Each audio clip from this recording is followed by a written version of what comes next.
Assalamualaikum warahmatullahi wabarakatuh. Kembali lagi kita akan belajar pada pagi hari ini anak-anak dengan tema jenis-jenis cerita. Di sini Bu Firda akan menjelaskan tentang jenis-jenis cerita yang ada di Indonesia. Yang pertama, sage.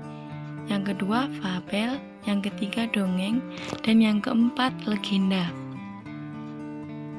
Penjelasan pertama yaitu sage. Cerita sage itu anak-anak adalah cerita lama yang berhubungan dengan sejarah yang menceritakan keberanian, kepahlawanan, kesaktian, dan keajaiban seseorang.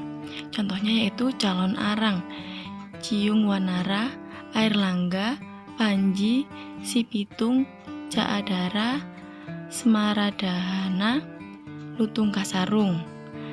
Yang kedua yaitu fabel. Cerita fabel adalah sebuah cerita atau dongeng yang menampilkan cerita tentang binatang sebagai tokoh utama. Binatang dalam cerita fabel ini biasanya berkelakuan seperti manusia. Contoh cerita fabel anak-anak yaitu yang pertama, kancil dan buaya. Yang kedua, semut dan belalang. Dan yang ketiga, kura-kura dan monyet, lalu kupu-kupu yang baik hati dan lain-lain. Kemudian dongeng. Dongeng adalah bentuk cerita turun-temurun dari nenek moyang. Kejadian pada dongeng terkesan sebagai kejadian sungguhan.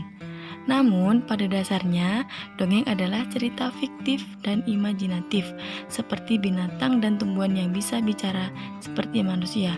Contohnya kisah pohon apel, bawang merah dan bawang putih, Malin Kundang, dan Sang Kuryang.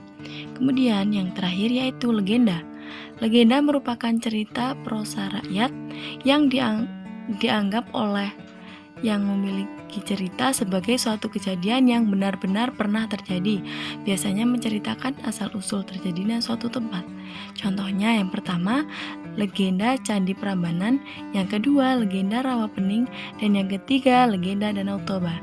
Cukup sekian pembelajaran kita pada pagi hari ini anak-anak. Sampai jumpa di lain waktu. Wassalamualaikum warahmatullahi wabarakatuh.